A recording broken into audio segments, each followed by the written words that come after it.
Hello everyone, welcome to Learn with Vaidehi. Today's topic is asexual reproduction in multicellular organism. त्याचा पहिला type आहे, त्याआधी बघूया multicellular organism. आपण युनिसेल्युलर मल्टीसेल्युलरचा डिफरन्स लास्ट लेक्चरमध्ये पाहिला आहे की आता मल्टीसेल्युलर म्हणजे असे ऑर्गॅनिझम ते खूप सारे सेल्सने बनले आहेत आणि त्यांची फंक्शनसुद्धा खूप साऱ्या सेल्समुळे होतात. सगळे जे काही फंक्शन आहेत ते खूप साऱ्या सेल्समुळे होतात. आता असेक्शुअल रिप्रोडक्शन इन मल्टीसेल्युलर ऑर्गॅनिझमचे टाइप्स आहेत फ्रॅगमेंटेशन,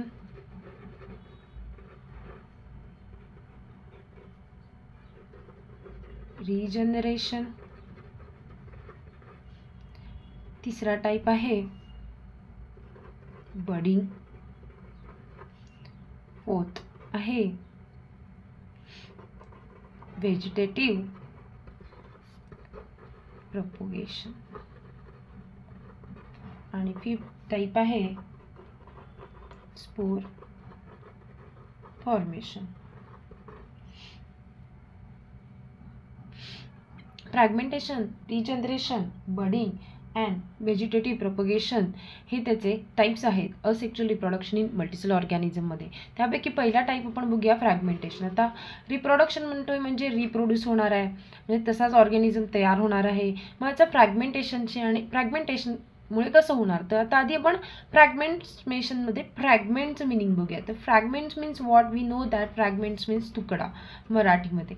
मग त्याचं सिम्पली अंडरस्टँडिंग काय आहे की तुकड्यापासून रिप्रोडक्शन होणार आहे. मग कसं समजा, हा एखादा ऑर्गॅनिझम आहे, एक्झाम्पल घ्या, हा एक ऑर्गॅनिझम आहे आणि त्याचे फ्रॅगमेंट्स होणार आहेत, म्हणजे त्याचे असे 2 फ्रॅगमेंट्स होणार आहेत, 3 फ्रॅगमेंट्स होणार आहेत, 3 असे त्याचे तुकडे झाले आणि ह्या प्रत्येक तुकड्यापासून नवीन सेम ऑर्गॅनिझम डेव्हलप झाला. म्हणजे हे झालं पॅरेंट ऑर्गॅनिझम, हे झाले फ्रॅगमेंट्स, हे झालं डॉटर ऑर्गॅनिझम. हे झालं डॉटर ऑर्गॅनिझम. म्हणजे काय, पॅरेंट बॉडीचे तुकडे झाले आणि त्याच्या तुकड्यांपासून, जेवढे तुकडे झाले त्या तुकड्यापासून नवीन ऑर्गॅनिझम तयार झाला आणि तो इंडिपेंडेंटली लाईव्ह करतोय, जगतोय. ह्यालाच आपण फ्रॅगमेंटेशन असं म्हणतो. मग अकॉर्डिंग टू डेफिनेशन काय, parents the body of parents organism breaks ups into many parts and each part start to live independently as a new organism. This is called as fragmentation. Okay, this is called as fragmentation. Then parent organism breaks their body parts into parents organism breaks their body into many parts and each part start to live as a new organism. This is called as fragmentation. आणि मग ह्याचे example काय आहे, तर ह्याचे example आहे spirogyra. तुम्ही नदीवर बघितलं असेल की खूप वेळा असं शेवाळं वगैरे असतं, असं ग्रीन कलरचं सगळं शेवाळं आलेलं असतं. त्याला जर आपण अंडर मायक्रोस्कोप बघितलं तर ते कसं दिसेल ते आपण बघूयाच.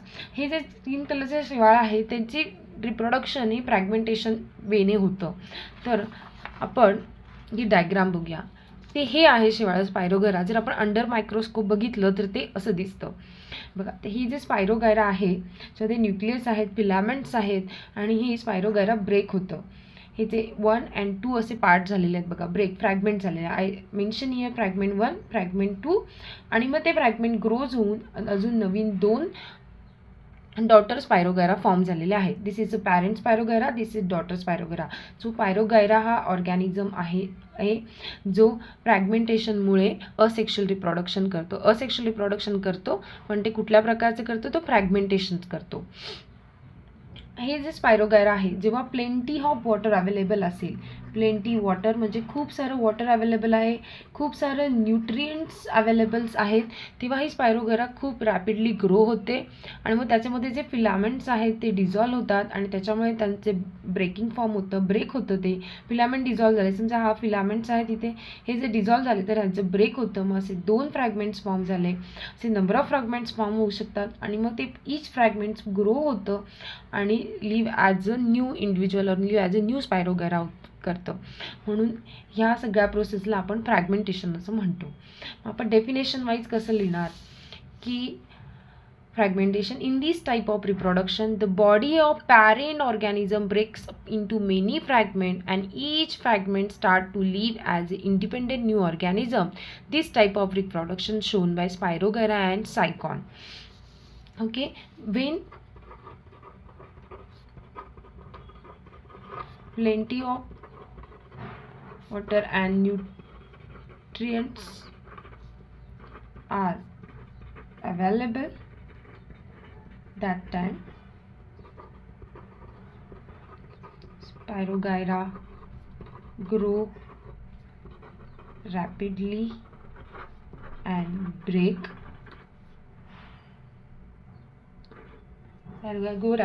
breaks and form fragments,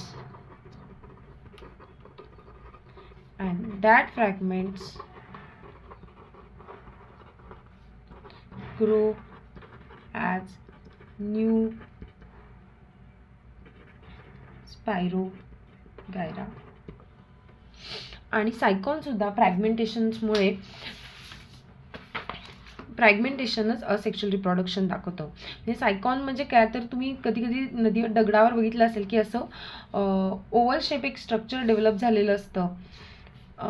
जसं प्लांट दिसतो तसं दिसते, असं ओव्हल शेप प्लांटसारखं स्ट्रक्चर असतं आणि ते सुद्धा ब्रेक होतं आणि हे ब्रेकिंग पार्ट जर दुसऱ्या स्टोनवर पडला तर तिथे अजून नवीन सायकॉन्स डेव्हलप होतो. अशा प्रकारे फ्रॅगमेंट्स होऊन आणि ते फ्रॅगमेंट्स न्यूली डेव्हलप होऊन अशा प्रकारे रिप्रोडक्शन होत राहतं. आणि हा पहिला टाईप झाला about asexual reproduction in multicellular organism. त्याच्यामध्ये झाला फ्रॅगमेंटेशन. परत एकदा बघा, याच्यामध्ये आपण असं लिहायचं, in this type of reproduction the body of parent organism breaks up into many parts and each part or in many fragments, and each fragment start to live as independent new organism. This type of reproduction we call as fragmentations, and the example is spirogyra and the cycon. And when the plenty of water and the nutrients are available, spirogyra also grow up very fast and break up into many small fragments, and each fragment start to live independently as a new spirogyra. And it similarly happen with the cycon also, but cycon accidentally break and the grow as a new organisms. So this is the first type, and this is the diagram. And the next point is a next point आहे regeneration. तर asexual reproduction in multicellular organism मधला second point regeneration आहे. हे similar fragmentation सारखंच आहे, म्हणजे breaking पार्टपासून होऊन नवीन organism तयार होतो. पण what is difference between fragmentation and regeneration? तर फ्रॅगमेंटेशन काय की ते ऑर्गॅनिझम त्याच प्रोसेसने रिप्रोडक्शन करतं. पण रिजनरेशनमध्ये काय डिफरन्स आहे, तर रिजनरेशनमध्ये जर ॲक्सिडेंटली तो ऑर्गॅनिझम ब्रेक झाला तर त्याच्या ब्रेकिंग पार्टपासून फुल ऑर्गॅनिझम तयार होतो. That is called as regeneration. आता रिजनरेशनमधलं आपण बेस्ट एक्झाम्पल बघितलं तर प्लॅनेरिया आहे. आता हा प्लॅनेरियाची डायग्राम बघा. प्लॅनेरियाचं काय आहे बघा, ही फुल स्ट्रक्चर आहे, ही पॅरेंट बॉडी आहे प्लॅनेरियाची आणि त्याचे कट्स झालेले आहेत. 1, 2 and 3 कट्स झालेले आहेत, फ्रॅगमेंट्स झालेले आहेत. ॲक्सिडेंटली कट झाले की आपणच कापले म्हणा. 1 and 2, 3 पार्ट्स केले, त्याचे 3 फ्रॅगमेंट्स आहेत. हा मिडल पार्ट आहे, हा अप्पर पार्ट आहे, लोअर पार्ट आहे. आता एक तिन्ही पार्टपासून नवीन प्लॅनेरिया तयार झाला आहे बघा. हे हेड पोर्शनपासून टेलपर्यंतचा पोर्शन प्रोड्यूस झाला आहे. मिडल पार्टपासून अप्पर अँड बिलोवाला पोर्शन प्रोड्यूस झाला आहे, अँड डाऊन पार्टपासून पण अप्पर पोर्शन तयार झालेला आहे. म्हणजे रिजनरेशनमध्ये त्याच्या ब्रेकिंग पार्टपासून त्याची पूर्ण बॉडी तयार झालेली आहे. म्हणजे parents body of organism breaks into number of fragments, and each fragment start to regenerate and produce remaining whole body. That is called as regeneration. आणि हे त्याचं बेस्ट एक्झाम्पल आहे planaria. But again I am saying की parents body of organism cuts into many parts and each parts start to grow and regenerate remaining whole body, that is called as planaria.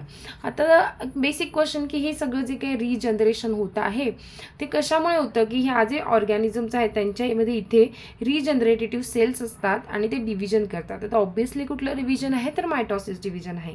त्याच्यामुळे त्या डिव्हिजनमुळे इथले cells multiplication होत जातं आणि remaining body तयार होते. This is the best example of regeneration. And again रिजनरेशनचं अजून एक एक्झाम्पल आहे ते म्हणजे लिझार्ड. आता लिझार्ड एक्झाम्पल आहे, आपण असं म्हणतो पाल. पाल हे बेस्ट एक्झाम्पल आहे बघा. आता तुम्ही म्हणाल पाल तुटली तर ती प्रत्येक पार्टपासून नवीन पाल तयार होते का? नाही. हे एक वेगळं एक्झाम्पल आहे रिजनरेशनचं. म्हणजे की बघा, आपण कधी पाल अशी अनइव्हन सिच्युएशनमध्ये आहे किंवा आपण पाल पकडायला गेलो तर पाल आपली टेल रिमूव्ह करते, या टेल सोडून देते आणि मग तिचं तुटलेला पार्ट खाली पडतो आणि पालीची टेल तुटलेली असते. पण मग ती जी तुटलेली टेल आहे त्या ठिकाणी पालीला नवीन टेल येते because it's having a regenerative cell. पालीला नवीन टेल येते, पण टेलपासून नवीन पाल तयार होत नाही. टेलपासून नवीन पाल तयार होत नाही. प्लॅनेरियामध्ये प्रत्येक तुटलेल्या पार्टपासून नवीन पार्ट तयार होतो, रिमेनिंग पार्ट तयार होतो. तसंच पालीमध्ये तुटलेल्या टेलपासून नवीन पाल तयार होत नाही, पण पालीला मात्र नवीन टेल येते. म्हणून ही रिजनरेटिव्ह प्रोसेसच होते, पण हिला लिमिटेड रिजनरेशन प्रोसेस असं म्हणतात. लिमिटेड रिजनरेटिव्ह प्रोसेस असं म्हणतात. Limited, remember, limited regenerative process म्हणतात. ओके, आता आपण एक्झाममध्ये पॉईंट ऑफ व्ह्यू लिहायचं तर ही डायग्राम काढून आपण लिमिटेड रिजनरेशन आधी बघूया. Wall lizard break up and discard some part of it tails in emergency and discarded part is regenerated after period of time. This is called as limited regeneration. Another example of regeneration is planaria. Planaria breaks up its body part and thereafter each part regenerate remaining parts of body and new planaria form. This is the best example of regeneration. And the next point is asexual reproduction in multicellular organism, that is body. Okay, आता आपण first point बघितला fragmentation, मग regeneration बघितला, मग budding बघतोय. Budding बघण्याच्या आधी बडिंगचं meaning समजून घ्या. बडिंग म्हणजे काय? बडिंगमध्ये बड हा मेन शब्द आहे. बड म्हणजे सायन्समध्ये जर एक ॲनिमल्स असो किंवा प्लांट असो, त्याच्या बॉडी वॉलवर जर अशा प्रकारे काही ग्रोथ झाली, एक्सटर्नल काही ग्रोथ झाली, इंटरनल ग्रोथमुळे हे एक्सटर्नल काही बॉडीचा पार्ट वाढला असेल तर त्याला आपण बर्ड असं म्हणतो. परत एकदा ऐका की ॲनिमल असो किंवा प्लांट असो सायन्समध्ये, त्याच्या इंटरनल सेल्सच्या ग्रोथमुळे बॉडीवर जर असा काही एक्स्ट्रा पार्ट वाढला असेल तर त्याला आपण बर्ड असं म्हणतो. आणि हे का एक्स्ट्रा पार्ट वाढतो?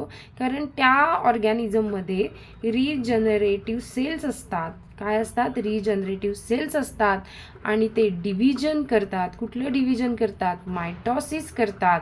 आणि त्याच्यामुळे असा जो काही बॉडी वॉलवर जो काही पार्ट वाढतो त्याला बर्ड असं म्हणतात. पण हा बर्डचं नेमकं कार्य काय? तर हा बर्ड नुसता एवढाच वाढत नाही, तर तो खूप ग्रो होतो आणि ज्या ऑर्गॅनिझमच्या बॉडी वॉलवर वाढला आहे किंवा ज्या प्लांटच्या बॉडी वॉलवर वाढला आहे तसं सेम प्लांट, सेम ऑर्गॅनिझम ते बर्ड काय करतं? तयार करतं आणि मग परत तयार करतं. म्हणून हे तयार करतं किंवा तयार होतं. That is the main function of that bird. Remember, that is the budding.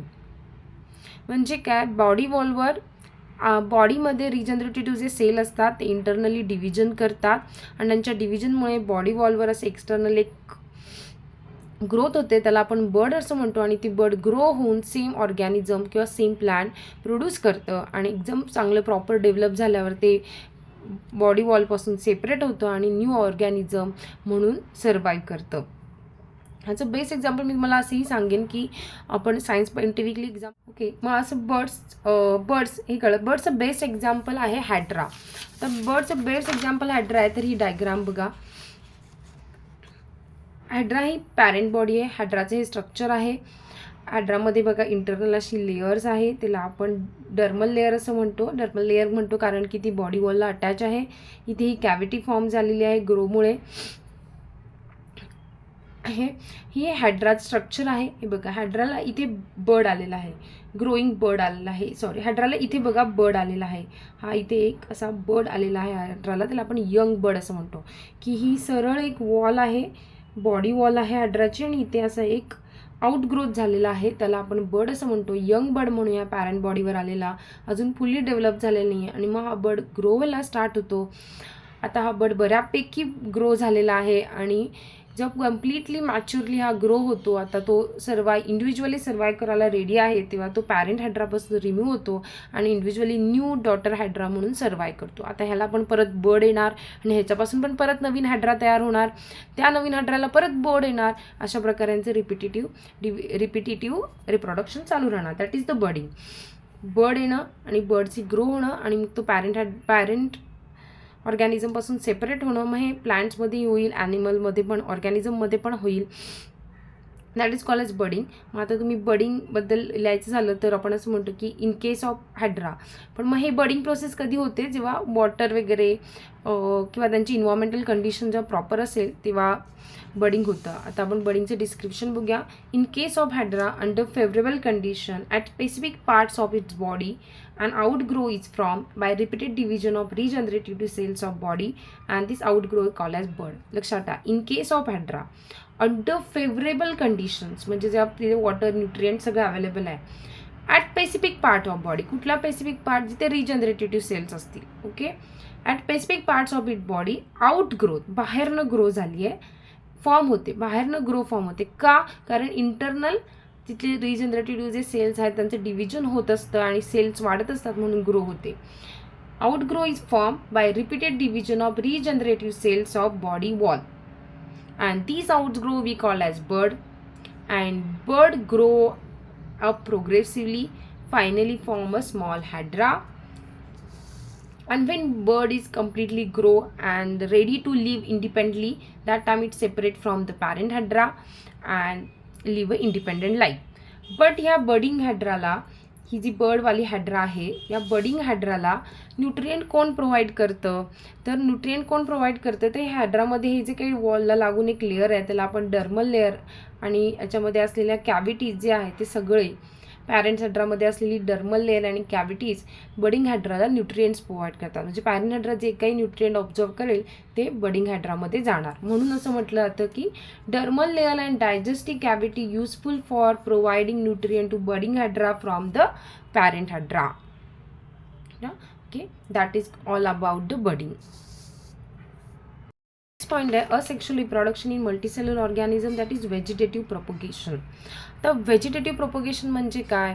आता व्हेजिटेटिव्ह म्हणजे ऑलरेडी तुम्हाला माहिती आहे की प्लांट्स अँड प्रोपगेशन्स म्हणजे व्हेजिटेटिव्ह म्हणजेच काय की व्हेजिटेटिव्ह पार्ट्स. आता व्हेजिटेटिव्ह पार्ट्स काही आहेत प्लांटचे, तर स्टेम आहे, लीफ आहे, रूट आहे. या व्हेजिटेटिव्ह पार्टपासून सेम प्लांट्स तयार होतं, त्यालाच आपण व्हेजिटेटिव्ह प्रोपगेशन असं म्हणतो. त्याचं बेस्ट एक्झाम्पल्स आता मी इथे सांगते की आता बघा हे प्लांट आहे, त्याचे पार्ट आहेत लीफ, स्टेम अँड रूट.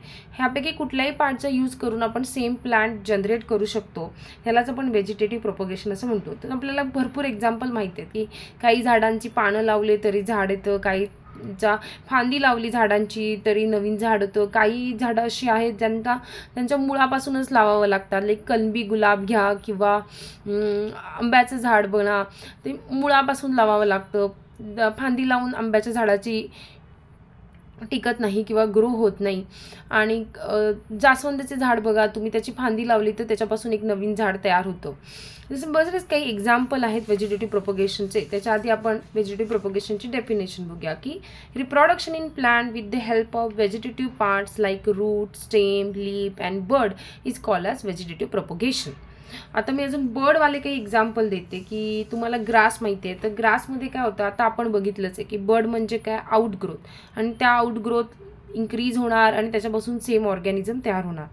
आता इथे प्लॅनमधला हा बर्ड आहे. आता ग्रास बघा ही अशी वाढली आहे आणि त्याचं मूळ असं वाढत जातं आहे आणि त्याच्याभोवती अशी एक आउटग्रोथ आलेली आहे आणि त्या आउटग्रोथपासून पण परत नवीन ग्रास तयार होते. तर ग्रासचं पण व्हेजिटेटिव्ह प्रोपगेशन हे असेक्शुअल रिप्रोडक्शनचा टाईप आहे आणि त्याच्यामध्ये कुठला पार्ट इन्व्हॉल्व होतो तर बर्डिंग पार्ट. पोटॅटोमध्ये पण सेम की आपण डोळा आला वगैरे पोटॅटोला म्हणतो, किंवा खूप दिवस मी एखादा पोटॅटो ठेवला तर त्याला अशी ग्रीनिश अँड व्हाईटिश कलरचे असे झाड आल्यासारखं दिसतं बघा, दॅट इज ऑल्सो बर्ड. आणि ते जे बर्ड्स आहेत ते ग्रो होतात आणि काय फॉर्म होतं, मग तो पोटॅटोचे बर्ड्स ग्रो करून त्याच्यापासून नवीन पोटॅटोचं झाड तयार होतं. आता हे अजून एक एक्झाम्पल आहे ब्रायोफायलम. ब्रायोफायलमच्या बघा लीफ मार्जिनला बर्ड्स तयार झालेले आहेत. लीफ मार्जिनला काय तयार झाले बर्ड्स, हे बर्ड्स पण ग्रो होतात आणि परत नवीन ब्रायोफायलम तयार होतं. तर काही एक्झाम्पल आहेत की बर्डपासून ग्रो होणाऱ्या गोष्टी, तर ब्रायोफायलम, ग्रासेस, शुगर केन, आणि काही गोष्टी आहेत ज्या रूटपासून जनरेट होतात, लाईक कॅरोट, रॅडिश.